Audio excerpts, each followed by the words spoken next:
राम राम जी, जय सिया राम। भगवान रामचंद्र की जय। मैं गुन्नूदेव आज एक ऐसी बात करेंगे जिसमें एक राम मंदिर का उद्घाटन होने वाला है और 22 तारीख को प्राण प्रतिष्ठा भी होने वाली है। और ये प्राण प्रतिष्ठा में जो मूर्ति बनाई गई थी गर्भगृह के लिए, वो किसने बनाई थी ये भी तो पता होना चाहिए ना।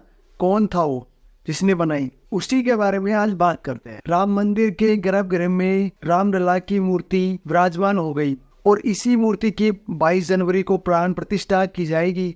और ऐसे में हर तरफ केवल इसी चीज की चर्चा हो रही है कि आखिर इस दिव्य और चमत्कारी मूर्ति को बनाया किसने। हर कोई ये जानना चाहता है कि इस मूर्ति का कलाकार कौन है, मूर्तिकार कौन है, इस मूर्ति को किस व्यक्ति ने बनाया है, व्यक्ति कहाँ रहता है और इस मूर्ति को बनाने में क्या क्या मुश्किलें उनको आई। इस मूर्ति को बनाने का काम मैसूर के रहने वाले योगीराज अरुण ने किया है। अरुण का परिवार 5 पीढ़ियों से मूर्तिकार है, 5 पीढ़ियों से ये काम कर रहे हैं।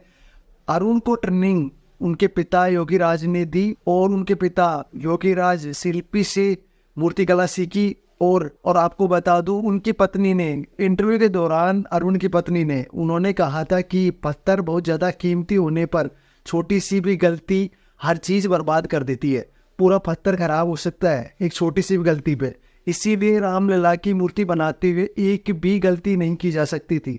इसलिए अरुण को लगभग दिन में 13 से 15 घंटे तक रामलला की मूर्ति पर काम करना पड़ता था। रामलला की मूर्ति बनाना इतना आसान नहीं था। आपको बता दूं, राम मंदिर की ट्रस्ट की ओर से बात साफ कह दी गई थी कि रामलला की मूर्ति दिव्य बाल स्वरूप और बाल स्वरूप होते हुए भी राजा जैसी दिखनी चाहिए। मूर्ति दूर से ही लोगों को दिव्य और चमत्कारी दिखनी चाहिए और बाल स्वरूप जरूर दिखनी चाहिए, रामलला का दिखना चाहिए। ऐसे में समस्या ये थी कि पूरे भारत में ऐसी कहीं भी मूर्ति बाल स्वरूप की नहीं है। पूरे भारत में बहुत सी मूर्तियां देखी होंगी आपने, भारत के अंदर दिव्य और चमत्कारी हैं, लेकिन बाल स्वरूप किसी भी मूर्ति के अंदर नहीं है। और राम मंदिर ट्रस्ट की ओर से पहले ही साफ कर दिया गया था कि सभी शिल्पकारों को कि आपको जो भी मूर्ति बनानी है उसमें रामलला का बाल स्वरूप जरूर दिखना चाहिए और राम जी का बाल स्वरूप जरूर दिखना चाहिए, दिखाई देना चाहिए और मूर्ति दिव्य और चमत्कारी होनी चाहिए। जिस वक्त अरुण ये मूर्ति बना रहे थे, उस कम से कम 2000 बच्चों के तस्वीर देखे थे उन्होंने, इंटरनेट से निकाले थे। उन्होंने अपने दिन के कई घंटे स्कूलों, पार्क और समर कैंप्स में जाकर बिताए कि वो जिससे वो पता लगा सके कि बच्चों के चेहरों पर मासूमियत कैसी दिखाई पड़ती है। और उन्होंने स्पेशली अपनी बच्ची का भी एडमिशन समर कैंप में करवाया और इस बात का पता लगाया कि आखिरकार बच्चों के फेस पर मासूमियत दिखाई कैसी पड़ती है। मूर्ति बनाते समय अरुण को कई मुश्किलों का सामना करना पड़ा था और जब वो मूर्ति बना रहे थे तो आंख में एक टुकड़ा भी चला गया था। मूर्ति बनाते टाइम उनके आंख में कुछ चला गया था, पत्थर वगैरह, और जिसके बाद में उनका ऑपरेशन भी हुआ।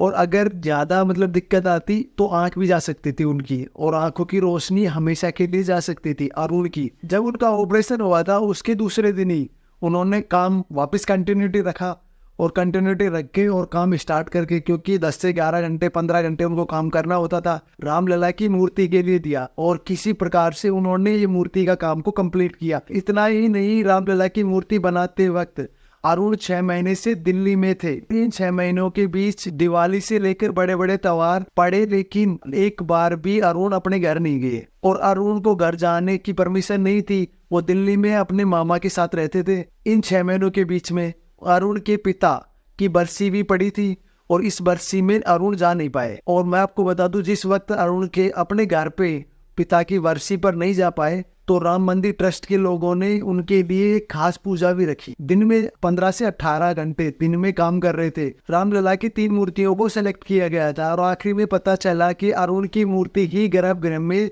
विराजित होगी। और इससे पहले अरुण ने नहीं बताया था कि वह रामलला की भव्य और दिव्य और चमत्कारी मूर्ति बना रहे हैं। उनकी मूर्ति को सेलेक्ट किया गया है और उसी वक्त उन्होंने अपने घर वालों को भी बताया कि उनकी मूर्ति को सेलेक्ट किया गया है और गर्भगृह के लिए। 6 महीने तक उन्होंने ज्यादा फोन भी नहीं चलाया। जिस कैंप में वो ठहरे हुए थे, मूर्ति बनाते वक्त उन्हें फोन तक नहीं दिया जाता था और फोन चलाने की परमिशन भी नहीं थी उनको।